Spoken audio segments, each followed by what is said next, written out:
지금 뉴욕 맨해튼에서 믿을 수 없는 일이 벌어지고 있습니다. 부대찌개가 미국을 점령한 겁니다. 한 식당 앞에 미국인들이 줄을 섰어요. 30분을 기다려야 들어갔습니다. 로스앤젤레스는 예약이 한 달치 꽉 찼어요. 더 놀라운 건 그 냄비 안재료였습니다. 스팸이었어요. 미국이 만든 통조림. 전쟁 끝나자 미국인들은 스팸을 버렸습니다. 창피한 음식이 됐죠. 스팸이 쓰레기 이메일을 뜻하는 단어가 됐을 정도였습니다. 그런데 지금 미국인들이 그 스팸을 먹으려고 줄을 섭니다. 한국이 바꿔놨기 때문입니다. 스팸 회사 홈의 실적이 바뀌었어요. 미국, 영국, 프랑스에서 스팸 판매량이 급증했어요. 전부 부대찌개 때문이었죠. 홈엘 마케팅 디렉터가 공식 발표했습니다. 한국이 스팸의 글로벌 이미지를 바꿨다. 도대체 무슨 비밀이 있었던 걸까요? 지금 공개됩니다. 한국 최고라고 댓글을 남겨주세요. 여러분의 구독과 좋아요는 아주 큰 힘이 됩니다. 뉴욕 맨해튼 이스트 빌리지 한 식당 앞에 줄이 서 있었습니다. 토요일 저녁 6시였죠. 금발의 젊은 여성이 친구와 팔짱을 끼고 있었고 키 큰 남성이 스마트폰으로 메뉴판 사진을 찍고 있었어요. 평범한 뉴욕의 주말 풍경 같았지만 뭔가 이상했습니다. 간판에 영어가 하나도 없었거든요. 한글로만 적힌 가게 앞에 미국인들이 30분째 기다리고 있었어요. 저는 BBC 글로벌 푸드 섹션 기자입니다. 10년 넘게 세계 각지의 음식 트렌드를 취재해왔죠. 파리의 미슐랭 레스토랑부터 방콕의 길거리 음식까지 안 가본 곳이 없었어요. 그런데 이 풍경은 처음이었습니다. 미국 한복판에서 미국인들이 한국 음식을 먹으려고 줄을 서 있다니. 문이 열리고 손님들이 들어가기 시작했어요. 저도 따라 들어갔습니다. 테이블마다 커다란 냄비가 보글보글 끓고 있었죠. 빨간 국물이 부글거리고 김이 모락모락 올라왔어요. 냄비 안을 들여다보는 순간 저는 얼어붙었습니다. 스팸이었어요. 네모난 분홍색 고기가 냄비 한가운데 떠 있었습니다. 소시지도 보였고 치즈도 있었어요. 라면 사리가 국물에 잠겨 있었고 김치가 옆에 놓여 있었죠. 미국인 손님이 젓가락으로 스팸을 집어 입에 넣었습니다. 눈을 감더니 고개를 끄덕였어요. 옆 테이블 여성은 스마트폰을 꺼내 냄비 사진을 찍었죠. 저는 믿을 수가 없었습니다. 스팸을 먹고 있다니. 그것도 줄 서서 기다려 먹고 있다니. 어릴 때 일이 떠올랐어요. 9살쯤 됐을 겁니다. 부엌 찬장에서 파란색 캔을 꺼냈죠. 어머니가 황급히 제 손에서 캔을 빼앗았어요. 그걸 먹으면 안 된다고 했습니다. 가난한 사람들이나 먹는 거라고 했죠. 학교 급식에서도 스팸은 나오지 않았어요. 동네 슈퍼마켓 진열대 맨 아래 칸에 먼지 쌓인 채 놓여 있었습니다. 그게 미국에서 스팸의 위치였어요. 2차 세계대전 때 군인들이 먹던 통조림. 전쟁 끝나고도 가난한 가정에서나 사 먹던 식품. 점점 사람들 기억에서 사라지던 낡은 캔. 스팸이라는 단어 자체가 쓰레기 이메일을 뜻하는 말이 됐을 정도였죠. 그런데 지금 뉴욕 한복판에서 미국인들이 그 스팸을 먹고 있었습니다. 부끄러워하지도 않았어요. 오히려 사진을 찍고 친구들에게 추천하고 있었죠. 옆 테이블 대화가 들렸습니다. 20대로 보이는 남성이 친구에게 말했어요. 이거 진짜 맛있다고 다음 주에 또 오자고 했죠. 여성이 대답했습니다. 브루클린에도 이런 집 있다며 거기도 가보자고 했어요. 저는 종업원을 불렀습니다. 이 음식 이름이 뭐냐고 물었죠. 부대찌개라고 했어요. 한국 전쟁 때 생긴 음식이라고 설명했습니다. 미군 부대에서 나온 재료로 만들었다고 했죠. 그 말을 듣는 순간 머릿속이 복잡해졌어요. 미국이 버린 재료로 한국 사람들이 음식을 만들었다. 그 음식을 70년이 지난 지금 미국인들이 줄 서서 먹고 있다. 도대체 이게 무슨 일인가? 저는 냄비를 하나 주문했습니다. 빨간 국물이 끓기 시작했어요. 스팸과 소시지에서 기름이 배어나왔죠. 김치에서 신맛이 올라왔고 치즈가 녹아내렸습니다. 라면 사리를 건져 한 입 먹었어요. 충격이었습니다. 이게 그냥 스팸이 아니었어요. 제가 어릴 때 봤던 그 창피한 캔이 아니었죠. 완전히 다른 음식으로 변해 있었습니다. 짭짤하면서도 깊었고 매우면서도 중독적이었어요. 계속 손이 갔습니다. 멈출 수가 없었죠. 식당을 나오는 길에 주방이 보였어요. 한국인으로 보이는 주방장이 냄비에 재료를 넣고 있었습니다. 능숙한 손놀림이었죠.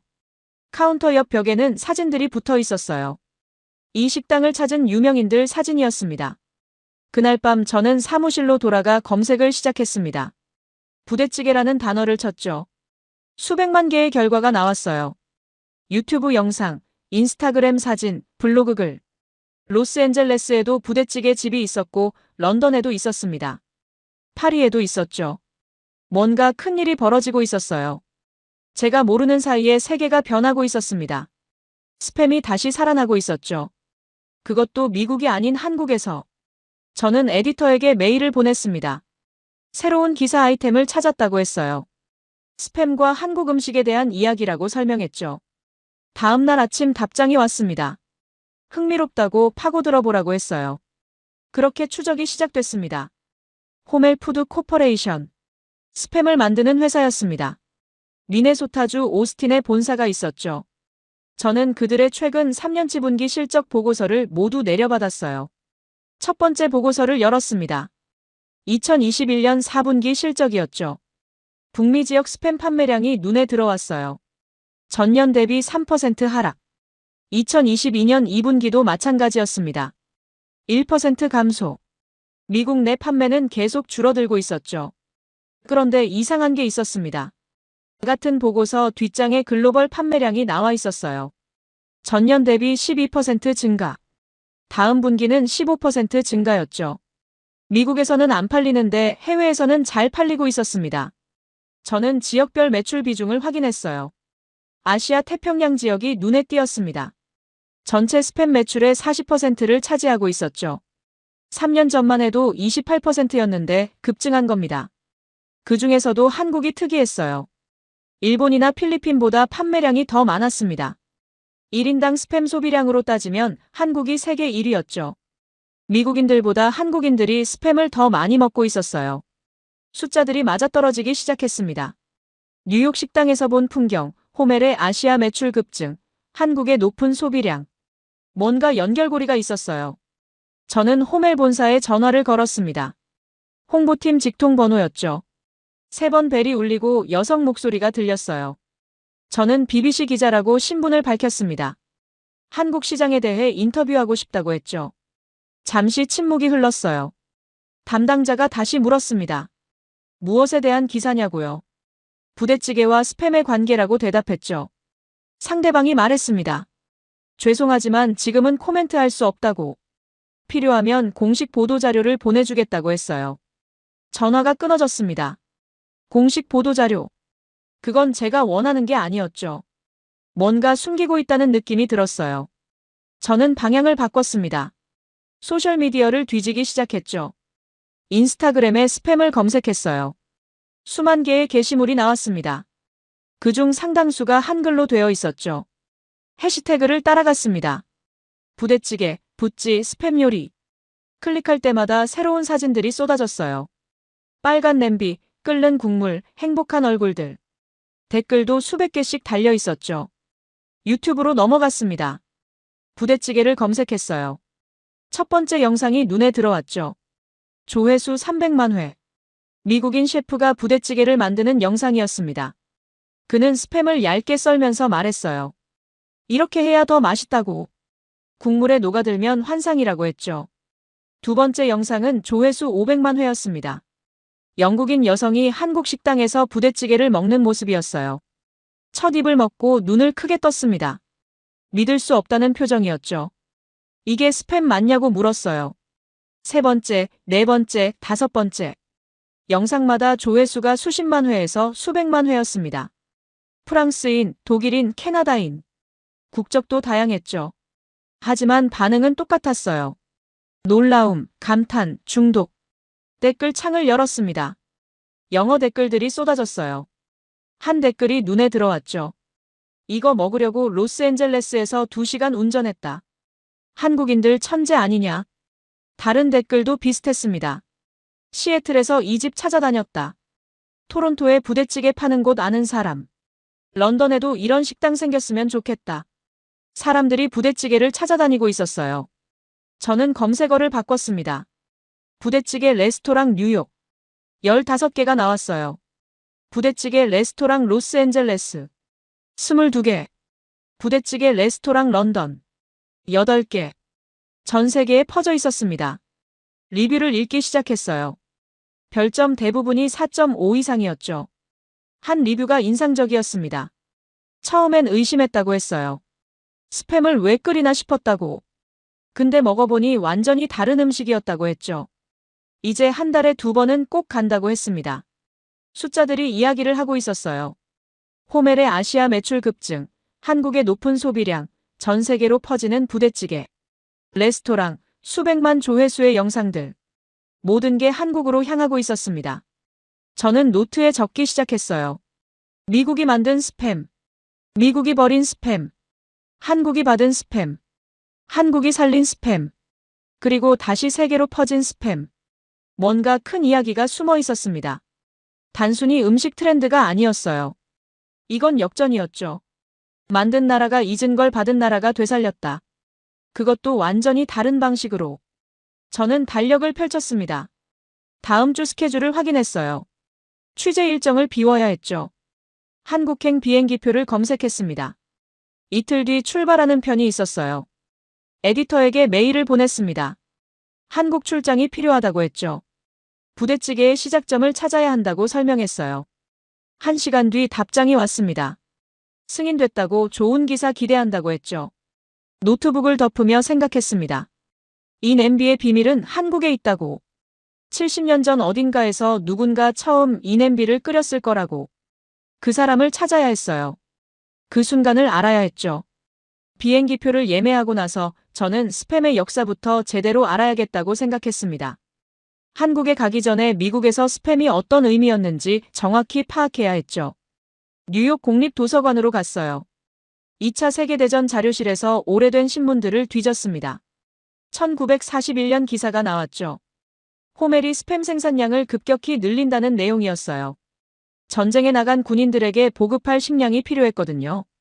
사진도 있었습니다. 공장에서 파란 캔들이 컨베이어 벨트를 타고 흘러가는 모습이었죠. 기사는 스팸을 애국적인 식품이라고 표현했어요. 우리 군인들을 먹여 살리는 음식이라고 했습니다. 1945년 신문으로 넘어갔어요.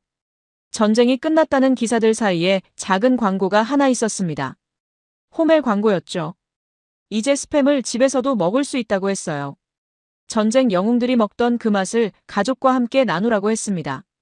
하지만 분위기는 금방 바뀌었어요. 1950년대 들어서면서 미국 경제가 살아났죠. 사람들은 더 좋은 걸 먹고 싶어 했습니다. 신선한 고기, 스테이크, 로스트 치킨. 스팸은 점점 뒤로 밀렸어요. 1960년대 잡지 기사를 찾았습니다. 한 요리 칼럼니스트가 쓴 글이었어요. 스팸은 전쟁의 유물이라고 했죠. 이제는 새로운 시대라며 통조림 고기는 과거의 음식이라고 했습니다. 1970년대는 더 심했어요. 스팸을 먹는다고 하면 가난하다는 인식이 생겼죠. 슈퍼마켓 전단지를 봤습니다. 스팸이 할인 품목 맨 끝에 작게 적혀 있었어요. 가격도 가장 쌌죠. 한 사회학 논문을 발견했습니다. 1985년에 쓰인 글이었어요. 저소득층 식생활 패턴을 연구한 내용이었죠. 통계가 나와 있었습니다. 연소득 2만 달러 이하 가정의 63%가 스팸을 구매한다고 했어요. 반면 5만 달러 이상 가정은 7%만 구매했죠. 숫자가 명확했습니다. 스팸은 가난의 상징이 됐어요. 먹을 게 없을 때 어쩔 수 없이 사는 통조림.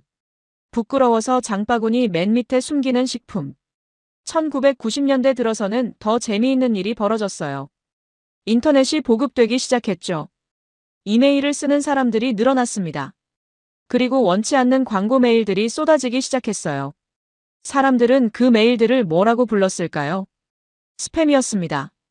아무도 원하지 않는 것, 쓸모없는 것, 쓰레기. 그게 스팸이라는 단어의 새로운 의미가 됐죠. 저는 컴퓨터 용어 사전을 찾아봤어요. 스팸의 정의가 나와 있었습니다. 대량으로 무차별 발송되는 쓰레기 메일. 어원은 호멜의 통조림 고기 브랜드에서 유래했다고 적혀 있었죠. 아이러니했습니다. 한때 애국의 상징이었던 스팸이 이제는 쓰레기의 대명사가 됐어요. 미국인들은 스팸을 잊고 싶어 했죠. 아니, 이미 잊었는지도 몰랐어요. 도서관을 나오면서 생각했습니다. 미국이 스팸을 버린 이유를 알겠더라고요. 전쟁의 기억, 가난의 상징, 낡은 과거. 누가 그런 걸 먹고 싶겠어요. 그런데 한 가지 이상한 사실이 있었습니다. 호텔 로비로 돌아와 노트북을 열었어요. 한국 포털 사이트에 접속했죠. 한글을 못 읽어서 번역기를 돌렸습니다. 스팸 선물 세트라는 검색어를 쳤어요. 화면이 사진들로 가득 찼습니다. 고급스러운 상자에 담긴 스팸 캔들이었죠. 리본이 달려 있었고 포장도 화려했어요. 가격을 봤습니다. 5만원, 7만원, 10만원. 미국 돈으로 40달러에서 80달러였어요. 스팸캔 8개에 80달러라니. 미국 슈퍼마켓에서는 한 캔에 3달러도 안 하는데 말이죠. 리뷰를 읽었습니다. 번역기가 돌아갔어요. 추석 선물로 최고예요. 시부모님께 드렸더니 좋아하셨어요. 명절 때마다 이거 삽니다. 고급스럽고 실용적이에요. 놀라웠습니다. 미국에서 잊힌 캔이 한국에선 명절 선물이 됐어요. 그것도 비싼 돈을 주고 사는 선물이었죠. 쇼핑몰 사이트를 더 뒤졌어요. 스팸 선물 세트 종류가 수십 가지였습니다. 스팸만 있는 것도 있었고 참치랑 섞인 것도 있었죠. 올리브유랑 세트로 된 것도 있었어요. 하나같이 포장이 화려했습니다. 한 제품 설명을 읽었어요. 프리미엄 스팸 선물 세트. 소중한 분께 마음을 전하세요. 믿을 수 있는 브랜드, 특별한 선물. 만든 나라에서조차 잊혔는데 받은 나라에서 이렇게 대접받고 있다니. 두 나라의 간격이 느껴졌습니다. 같은 캔인데 운명이 정반대였어요. 미국에선 과거로 사라졌지만 한국에선 현재 진행형이었죠. 미국에선 아무도 찾지 않았지만 한국에선 명절마다 선물했어요. 왜 이렇게 됐을까? 70년 전 한국에서 무슨 일이 있었길래 똑같은 캔이 이렇게 다른 의미를 가지게 된 걸까? 한국 사람들은 스팸에서 뭘 본 걸까? 그리고 더 중요한 질문이 떠올랐습니다. 한국은 어떻게 스팸을 이렇게 바꿔놨을까? 단순히 많이 먹는 게 아니었어요. 완전히 다르게 만들었죠. 미국인들조차 몰랐던 스팸의 가능성을 한국인들이 발견한 겁니다. 부대찌개가 그 답을 갖고 있을 거라고 직감했습니다. 그 냄비 안에 비밀이 있을 거예요.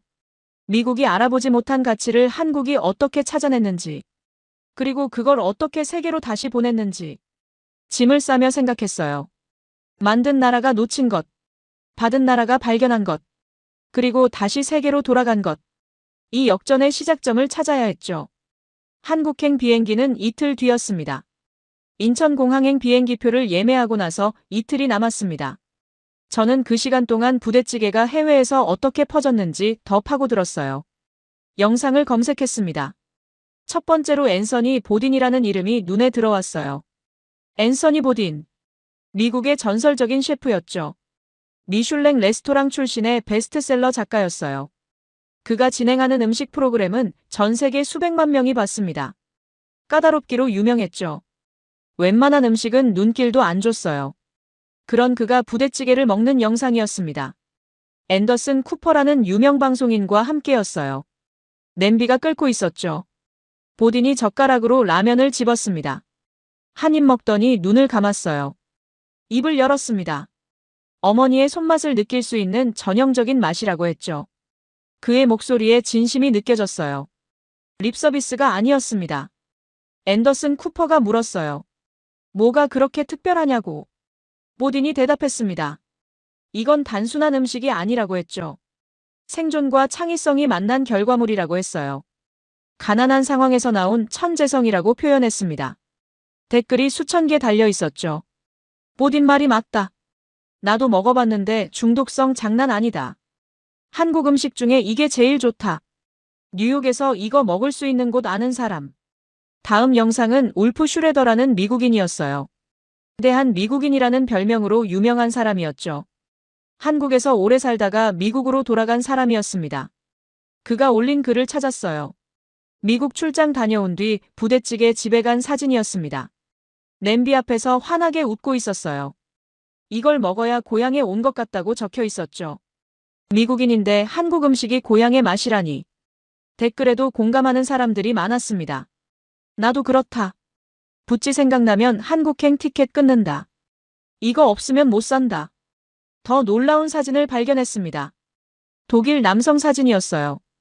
허벅지를 카메라에 보여주고 있었죠. 타투가 새겨져 있었습니다. 한글이었어요. 확대해서 봤습니다. 부대찌개 레시피였어요. 재료 목록이 순서대로 적혀 있었죠. 스팸, 소시지, 김치, 라면, 고추장, 마늘. 만드는 방법까지 적혀 있었습니다. 서울에서 부대찌개를 먹고 충격을 받았다고 했어요. 독일로 돌아가서도 계속 생각났다고 했죠. 결국 타투샵에 갔다고 합니다. 레시피를 몸에 새기면 절대 잊지 않을 거라고 생각했대요. 댓글들이 재미있었어요. 미쳤다. 천재다. 진정한 부찌 사랑이다. 영상을 계속 봤습니다. 미국인 셰프가 부대찌개 만드는 법을 알려주는 영상이 조회수 200만 회였어요. 프랑스 요리 유튜버가 서울에서 부대찌개를 먹는 영상은 300만 회였죠.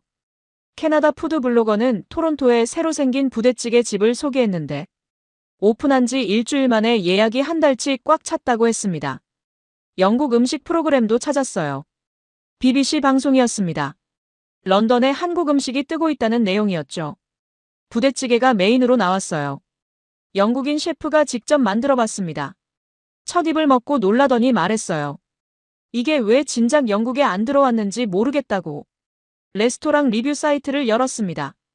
뉴욕 부대찌개 레스토랑은 별점 5점 만점에 4.7이었죠. 리뷰가 600개 넘게 달려 있었어요. 한 리뷰가 인상적이었습니다. 20대 미국 여성이 쓴 글이었어요. 처음엔 스팸 보고 놀랐다고 했습니다. 할머니 집에서나 봤던 캔인데 레스토랑에서 나온다니 의아했대요. 근데 먹어보니 완전히 다른 음식이었다고 했죠. 이제 한 달에 3번은 온다고 했습니다. 다른 리뷰도 비슷했어요. 친구들이랑 왔다가 전부 중독됐다. 딸이 자꾸 가자고 조른다. 20년 만에 스팸을 먹어봤는데 이런 맛인 줄 몰랐다. 로스앤젤레스, 시애틀, 시카고, 보스턴. 미국 주요 도시마다 부대찌개 집이 있었고 반응은 전부 똑같았습니다. 인터넷에 올라온 사진들을 봤어요. 백인, 흑인, 히스패닉, 아시안. 인종도 다양했습니다. 나이도 다양했죠. 10대부터 60대까지. 한 가지 공통점이 있었습니다. 전부 행복한 표정이었어요. 냄비 앞에서 웃고 있었죠. 젓가락을 들고 김이 모락모락 올라오는 냄비를 찍고 있었습니다. 영상마다 패턴이 보였어요.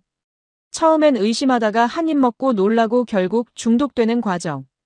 특히 스팸에 대한 반응이 재미있었습니다. 이게 그 스팸 맞냐고 물어보는 사람들이 많았죠. 완전히 다른 맛이라고 했어요. 미국 음식 잡지 기사도 찾았습니다. 2023년에 쓰인 글이었어요. 제목이 인상적이었죠. 스팸이 힙해졌다. 기사를 읽었습니다. 젊은 세대 사이에서 스팸이 재평가받고 있다는 내용이었어요. 특히 한국 음식 붐이 큰 영향을 줬다고 했죠. 부대찌개 덕분에 스팸이 쿨한 재료가 됐다고 했습니다. 브루클린의 한 레스토랑 셰프 인터뷰가 실려 있었어요. 이제 스팸을 메뉴에 올리는 게 부끄럽지 않다고 했습니다. 오히려 트렌디하다고 했죠. 손님들이 좋아한다고 했어요. 노트북을 덮으며 깨달았습니다. 이건 단순한 음식 유행이 아니었어요. 스팸의 부활이었죠. 미국이 잊은 캔이 한국을 거쳐 다시 미국으로 돌아온 겁니다. 그것도 완전히 다른 모습으로요. 앤서니 보딘, 울프 슈레더, 독일 남성, 수백만 조회수, 전 세계 레스토랑. 모두 한국의 부대찌개를 이야기하고 있었어요. 스팸의 역사를 다시 쓴 건 한국이었습니다. 인천공항에 내렸습니다. 2월 말이었지만 서울은 여전히 쌀쌀했어요. 택시를 타고 의정부로 향했죠. 운전기사에게 부대찌개 거리로 가달라고 했습니다. 기사가 웃으며 말했어요. 외국인이 부대찌개 먹으러 왔냐고 물었죠. 그렇다고 대답했습니다. 1시간쯤 달렸을까요? 택시가 좁은 골목으로 들어갔어요. 양쪽으로 식당 간판들이 보이기 시작했습니다. 전부 부대찌개였죠. 원조 부대찌개, 할머니 부대찌개, 의정부 부대찌개. 20개가 넘는 식당이 한거리에 모여 있었어요. 택시에서 내렸습니다. 점심시간이 막 지난 시각이었는데도 사람들이 식당 앞에 줄을 서 있었어요. 한국인만 있는 게 아니었습니다. 외국인 관광객들도 보였죠. 카메라를 들고 간판을 찍고 있었어요. 오뎅 식당을 찾았습니다. 골목 중간쯤에 있었어요. 낡은 간판이었지만 글씨가 선명했죠. 60년 넘게 이어온 식당이라고 했습니다. 문을 열고 들어갔어요. 안은 생각보다 좁았습니다. 테이블이 8개 정도 있었죠. 벽에는 오래된 사진들이 걸려 있었어요. 흑백 사진도 있었고 색이 바랜 사진도 있었습니다. 카운터에 40대쯤 돼 보이는 남성이 서 있었어요. 저는 영어로 말을 걸었습니다. BBC 기자라고 신분을 밝혔죠. 허기숙 할머니에 대해 취재하고 싶다고 했어요. 남성이 한국어로 대답했습니다. 통역 앱을 켰죠. 그가 할머니의 손자라고 했어요. 할머니는 10년 전에 돌아가셨다고 했습니다. 하지만 이야기는 해줄 수 있다고 했죠. 우리는 구석 테이블에 앉았습니다. 그가 부대찌개 한 냄비를 가져왔어요. 불을 켰죠. 국물이 보글보글 끓기 시작했습니다. 이야기가 시작됐어요. 할머니는 1939년생이었다고 했습니다. 북한 함경도에서 태어났죠. 한국 전쟁이 터졌을 때 12살이었어요.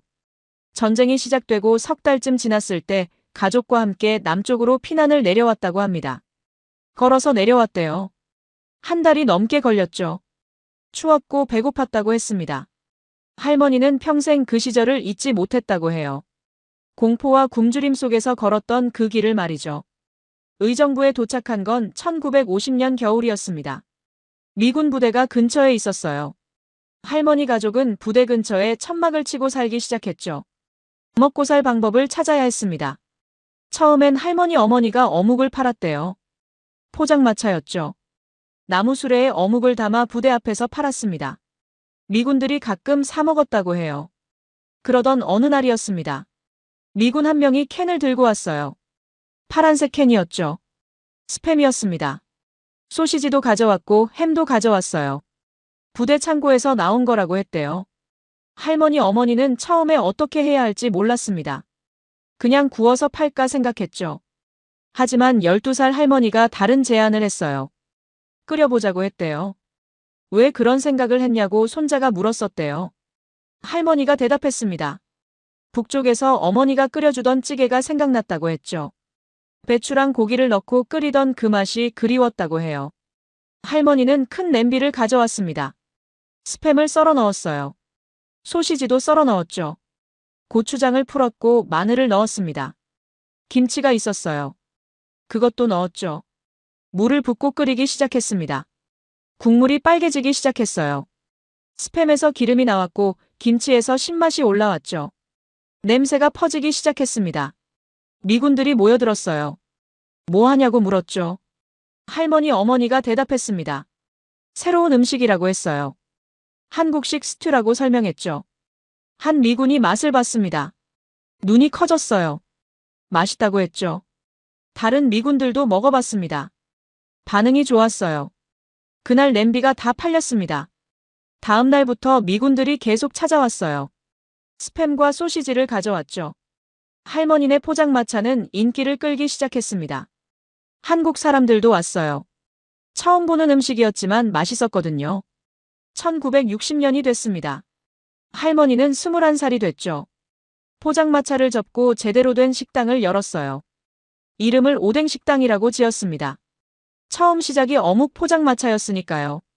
메뉴는 하나였습니다. 부대찌개였죠. 부대에서 나온 재료로 만든 찌개라는 뜻이었어요. 사람들이 그렇게 불렀고 할머니도 그 이름을 쓰기 시작했습니다. 식당은 잘 됐어요. 손님이 계속 늘었죠. 다른 사람들도 비슷한 식당을 열기 시작했습니다. 하나 둘 늘어나더니 20개가 넘는 식당이 생겼어요. 거리 전체가 부대찌개 거리가 됐습니다. 손자가 말했어요. 할머니는 자랑스러워했다고 했습니다. 굶주림 속에서 만든 음식이 이렇게 많은 사람들에게 사랑받는다는 게 신기했다고 하더래요. 특히 외국인들이 찾아올 때마다 기뻐하셨대요. 벽에 걸린 사진들을 가리켰습니다. 할머니가 젊었을 때 사진이 있었어요. 포장마차 앞에 서 있는 모습이었죠. 옆에는 냄비가 보였습니다. 그 냄비에서 모든 게 시작됐어요. 저는 끓고 있는 부대찌개를 봤습니다. 빨간 국물, 스팸, 소시지, 김치, 라면. 뉴욕에서 봤던 그 냄비와 똑같았어요. 70년이 지났지만 변하지 않은 맛이었죠. 라면을 한 젓가락 집어 먹었습니다. 뉴욕에서 먹었던 그 맛이었어요. 로스앤젤레스 식당에서, 런던 레스토랑에서 먹었던 그 맛. 모든 게 이 냄비에서 시작됐습니다. 12살 소녀가 끓인 냄비 하나. 그게 70년을 지나 전 세계로 퍼져나간 겁니다. 뉴욕에서 제가 봤던 줄 선 사람들, 앤서니 보딘의 극찬, 독일 남성의 타투, 수백만 조회수의 영상들. 모든 것의 시작이 여기 의정부 포장마차였어요. 손자에게 물었습니다. 할머니가 이 음식이 세계로 퍼질 거라고 상상했냐고. 손자가 웃으며 고개를 저었어요. 전혀 몰랐다고 했습니다. 그냥 배고픈 사람들 배불리 먹이고 싶었을 뿐이라고 하더래요. 식당을 나오면서 뒤를 돌아봤습니다. 낡은 간판, 좁은 식당, 빨간 냄비. 여기서 시작된 이야기가 지금 전 세계를 움직이고 있었어요. 스팸의 역사를 다시 쓴 건 이 작은 포장마차였습니다. 손자가 냄비를 다시 가리켰습니다. 재료를 하나씩 설명해 주겠다고 했어요. 저는 노트를 꺼냈죠. 이 냄비의 비밀을 제대로 파악하고 싶었습니다. 첫 번째는 스팸이었어요. 미국에서 온 재료였죠. 그는 스팸을 얇게 썰어야 한다고 했습니다. 두껍게 썰면 너무 짜다고 해요. 얇게 썰어서 국물에 기름이 배어나오게 해야 한다고 했죠. 두 번째는 소시지였습니다. 이것도 미군 부대에서 나온 거였어요. 어슷하게 썰어서 넣는다고 했습니다. 그래야 단면이 넓어져서 국물 맛을 잘 흡수한다고 하더라고요. 세 번째는 김치였어요. 한국 재료의 핵심이었죠. 신김치를 쓴다고 했습니다. 너무 익은 김치는 물러져서 안 되고 적당히 익은 김치가 좋다고 해요. 김치의 신맛이 스팸의 느끼함을 잡아준다고 했습니다. 네 번째는 고추장이었습니다. 이것도 한국 양념이었죠. 고추장을 풀면 국물이 빨개진다고 했어요. 매운맛과 단맛이 동시에 나온다고 했습니다. 미국 재료의 느끼함을 잡아주는 역할을 한다고 하더라고요. 다섯 번째는 육수였습니다. 사골 육수를 쓴다고 했어요.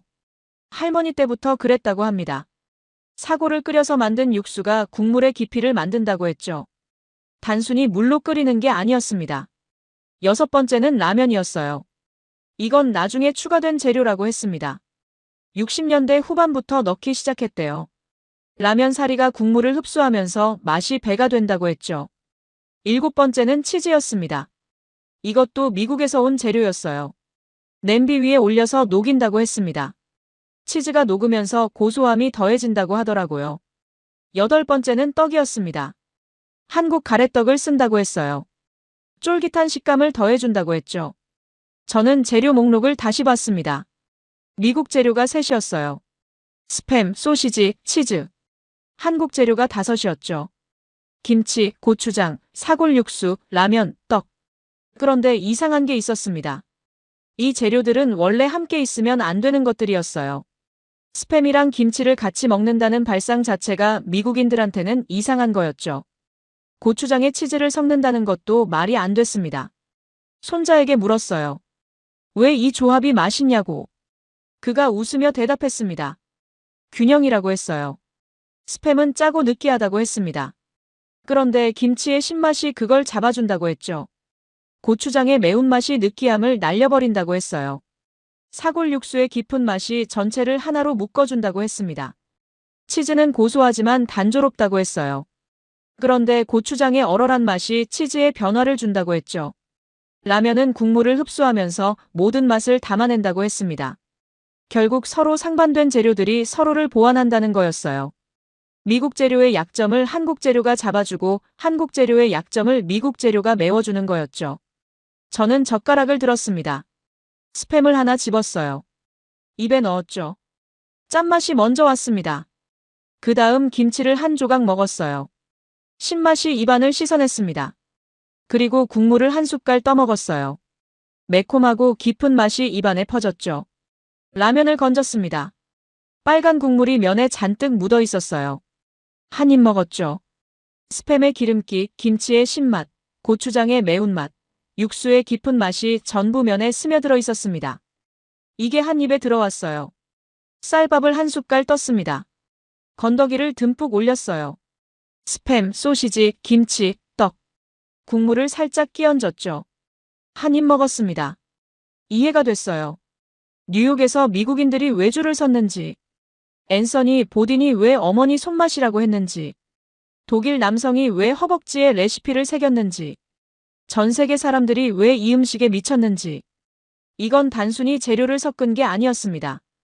서로 어울릴 것 같지 않은 것들을 완벽하게 조화시킨 거였어요. 미국이 버린 재료에 한국의 양념과 육수를 만났을 때 완전히 새로운 음식이 탄생한 겁니다. 손자가 말했습니다. 할머니가 자주 하던 말씀이 있다고 했어요. 없는 게 많으면 있는 걸로 새로운 걸 만들어야 한다고 하셨대요. 그게 살아남는 방법이라고 했다고 합니다. 12살 소녀는 배가 고팠어요. 가족을 먹여 살려야 했죠. 미군이 준 스팸과 소시지가 있었고 집에 김치와 고추장이 있었습니다. 어울리지 않는 재료들이었어요. 하지만 굶을 수는 없었죠. 그래서 냄비에 전부 넣었습니다. 끓였어요. 그렇게 기적이 일어났죠. 미국이 만든 것과 한국이 만든 것이 하나의 냄비 안에서 만났고 완전히 새로운 맛이 탄생했습니다. 저는 또 한 입 먹었어요. 치즈가 녹아 국물에 섞였습니다. 고추장의 매운맛과 치즈의 고소함이 입안에서 섞였죠. 이상하게 어울렸어요. 어울릴 리 없는 조합인데 완벽했습니다. 냄비를 바라봤습니다. 여기 답이 있었어요. 왜 스팸이 한국에서 다시 살아났는지, 왜 미국인들이 이제 스팸을 다시 찾는지, 왜 전 세계에 부대찌개 레스토랑이 생기는지. 한국이 스팸을 그냥 먹지 않았기 때문입니다. 새롭게 만들었어요. 김치와 고추장으로 느끼함을 잡았고 사골 육수로 깊이를 더했죠. 미국이 알아보지 못한 스팸의 가능성을 한국이 발견한 겁니다. 그리고 그 가능성은 냄비 하나에서 증명됐어요. 동양과 서양이 한 냄비 안에서 만났고 전쟁의 고통이 맛으로 승화됐죠. 가난이 창의성이 됐고 생존이 예술이 됐습니다. 마지막 한 숟갈을 떠먹었어요. 국물이 거의 다 줄어들었습니다.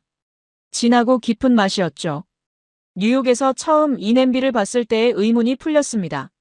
미국이 만들고 버린 것, 한국이 받고 살린 것, 그리고 다시 세계로 돌아간 것. 그 모든 이야기가 이 냄비 안에 들어 있었어요. 의정부에서 돌아온 다음 날 이메일을 확인했습니다. 호멜 홍보팀에서 온 메일이 있었어요. 제목은 인터뷰 요청 재검토였죠. 담당자가 바뀐 것 같았어요. 오늘 오후 3시 통화가 가능하냐는 내용이었습니다. 정확히 3시에 전화가 왔어요. 남성 목소리였습니다. 마케팅 디렉터 데이비드라고 소개했죠. 그가 먼저 말했습니다. 솔직히 말하겠다고 했어요. 처음엔 인터뷰를 거절하려고 했다고 했죠. 민감한 주제라고 생각했대요. 스팸이 미국에서 어떤 이미지였는지 회사도 안다고 했습니다. 하지만 숫자는 거짓말을 안 한다고 했어요. 지난 10년간 글로벌 매출이 계속 올랐다고 했죠. 특히 부대찌개 열풍 이후 전 세계적으로 급증했다고 했습니다. 구체적인 수치를 물었어요. 2014년 한국에서 스팸 판매량이 전년 대비 15% 증가했다고 했습니다. 2019년엔 23%, 2023년엔 32% 증가했다고 했죠. 미국은 어떠냐고 물었어요. 그가 대답했습니다. 2015년까지는 정체됐었다고 했어요. 하지만 그 이후 변화가 시작됐다고 했죠. 부대찌개 레스토랑이 늘어나면서 판매량이 다시 오르기 시작했다고 했습니다. 왜 그런 변화가 생겼냐고 물었습니다. 한국이 스팸을 다르게 쓰기 때문이라고 했어요. 미국인들은 스팸을 그냥 구워 먹지만 한국은 찌개에 넣고 김치랑 같이 끓인다고 했죠. 완전히 새로운 요리로 만든다고 했습니다. 부대찌개가 스팸 판매에 영향을 줬냐고 물었어요. 엄청난 영향을 줬다고 단호하게 대답했습니다. 2015년쯤부터 미국에서도 변화가 시작됐다고 했어요. 젊은 세대가 스팸을 다시 찾기 시작했다고 했죠. 시장 조사를 했대요. 결과는 한국 음식 때문이었습니다. 한인타운 식료품점에서 스팸 판매가 급증했다고 했어요. 한국 레스토랑이 늘어나면서 스팸 수요도 늘었다고 했죠. 그리고 미국인들이 그 레스토랑에 가기 시작했대요. 부대찌개를 먹어본 미국인들이 집에서도 만들기 시작했다고 했습니다. 슈퍼마켓에서 한국인이 아닌 손님들이 스팸을 집어드는 모습이 보이기 시작했다고 했죠. 소셜미디어 영향도 컸다고 했어요. 부대찌개 영상들이 수백만 조회수를 찍었고 댓글마다 스팸을 사러 가야겠다는 말이 달렸다고 했습니다. 2020년부터는 더 놀라운 일이 벌어졌대요. 미국 유명 셰프들이 메뉴에 스팸을 올리기 시작했다고 했습니다. 부대찌개를 변형한 요리들이 나왔다고 했죠.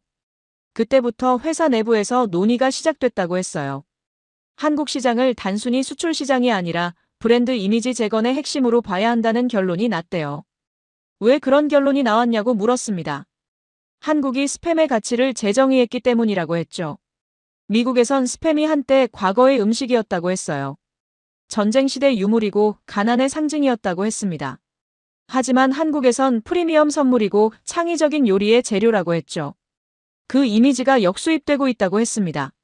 미국 젊은이들이 스팸을 보는 시각이 바뀌고 있다고 했어요. 할아버지가 먹던 낡은 캔이 아니라 한국 요리에 쓰이는 힙한 재료로 인식되기 시작했다고 했습니다. 회사 공식 입장을 물었어요. 그가 천천히 말했습니다. 한국의 부대찌개 문화가 스팸의 글로벌 이미지를 바꿨다고 했어요. 이건 회사 공식 입장이라고 했죠. 우리가 만들었지만 한국이 스팸의 새로운 가능성을 발견했다고 했습니다. 만든 나라가 인정했어요. 받은 나라가 역사를 다시 썼다고 말이죠. 감사하냐고 물었습니다. 물론이라고 웃으며 대답했어요. 우리는 스팸을 그냥 통조림으로만 봤다고 했습니다. 하지만 한국 사람들은 새로운 요리를 만들었고 문화를 만들었다고 했죠. 그게 우리한테 배움이 됐다고 했어요. 제품을 만드는 것도 중요하지만 어떻게 쓰이느냐가 더 중요하다는 걸 배웠다고 했습니다.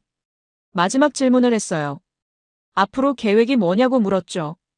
한국 시장에 더 투자할 거라고 했습니다. 부대찌개 전용 스팸도 고려하고 있다고 했어요. 전화를 끊고 창밖을 봤습니다. 챕터 1에서 봤던 그 부대찌개 식당이 생각났어요. 줄 서 있던 미국인들이 떠올랐죠. 미국이 만들고 잊은 캔. 한국이 받고 살린 맛. 그리고 다시 미국으로 돌아온 음식. 만든 회사조차 인정할 수밖에 없는 변화였습니다. 70년 전 미군이 한국에 준 캔이 지금은 한국의 창의성으로 전 세계를 먹여 살리고 있었어요. 뉴욕 사무실로 돌아왔습니다. 노트북을 열었어요. 기사를 쓸 시간이었습니다. 첫 문장을 어떻게 시작할까 고민했어요. 손가락을 키보드에 올렸습니다. 1950년 겨울, 12살 소녀가 냄비를 끓였다. 미군이 준 스팸과 집에 있던 김치를 넣었다. 그게 전부였다. 75년이 지났다. 그 냄비는 이제 뉴욕 맨해튼에서 끓고 있다. 로스앤젤레스에서, 런던에서, 파리에서 끓고 있다. 의정부 오뎅 식당이 떠올랐어요. 허기숙 할머니의 손자가 들려준 이야기. 북한에서 피난 내려온 12살 소녀. 배고픈 가족. 작은 포장마차. 타이핑이 빨라졌습니다. 스팸은 미국이 만들었다. 2차 세계대전 군인들의 식량이었다. 전쟁이 끝나자 미국인들은 스팸을 잊었다. 하지만 한국은 달랐다. 한국은 그 캔에서 가능성을 봤다. 김치와 고추장을 만나게 했다. 완전히 새로운 음식이 탄생했다. 앤서니 보딘의 얼굴이 떠올랐어요. 어머니 손맛이라고 했던 그의 말. 울프 슈레더의 글. 허벅지에 레시피를 새긴 독일 남성. 조회수 수백만 회의 영상들. 키보드를 계속 두드렸어요. 부대찌개는 역전의 이야기다. 만든 나라가 버린 것을 받은 나라가 살렸다. 호멜 푸드 마케팅 디렉터는 인정했다. 한국이 스팸의 가치를 재정의했다고. 미국 젊은이들이 이제 스팸을 다시 본다고. 숫자도 적었습니다. 2014년부터 한국 스팸 판매량이 매년 15%에서 32%씩 증가했다는 사실. 미국 내 판매는 정체됐지만 한국 덕분에 글로벌 매출은 급증했다는 것. 의정부로 다시 돌아갔습니다. 의정부에는 20개가 넘는 부대찌개 식당이 있다. 그중 하나가 오뎅 식당이다. 65년째 이어지고 있다. 할머니는 10년 전 돌아가셨지만 냄비는 여전히 끓고 있다.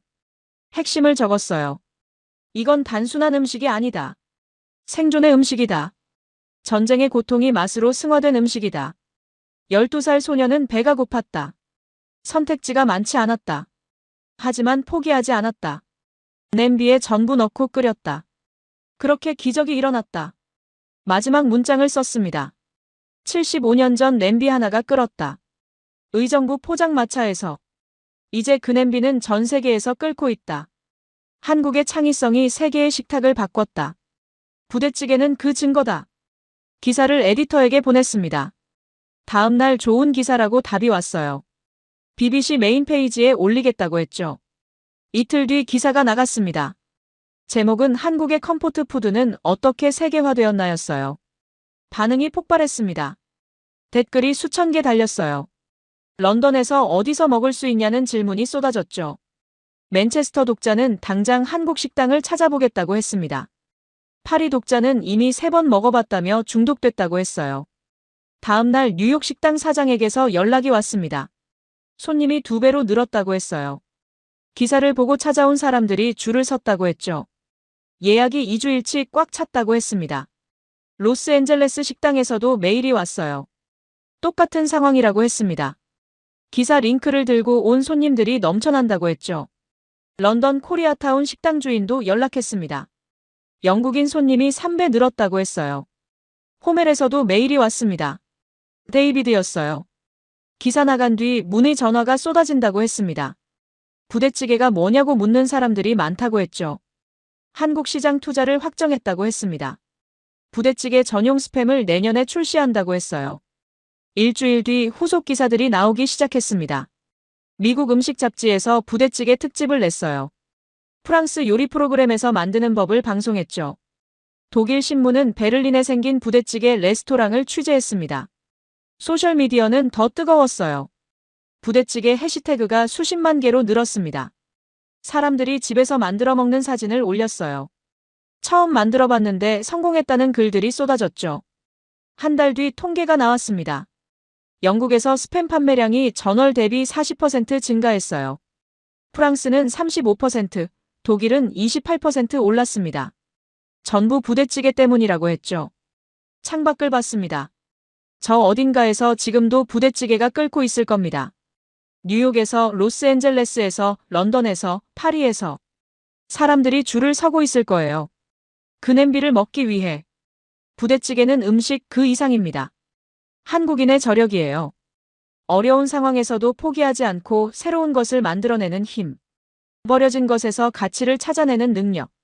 그게 한 냄비에 다 들어있습니다. 1950년 겨울 의정부. 12살 소녀가 처음 냄비를 끓인 그날. 그날이 스팸 역사를 바꾼 날이었어요. 세계 음식 지도를 바꾼 날이었죠. 이제 세계는 알고 있습니다. 한국의 부대찌개를. 만든 나라가 버린 것을 받은 나라가 어떻게 살렸는지를. 그리고 그 맛은 계속 퍼져나갈 겁니다. 오늘도 내일도 앞으로도.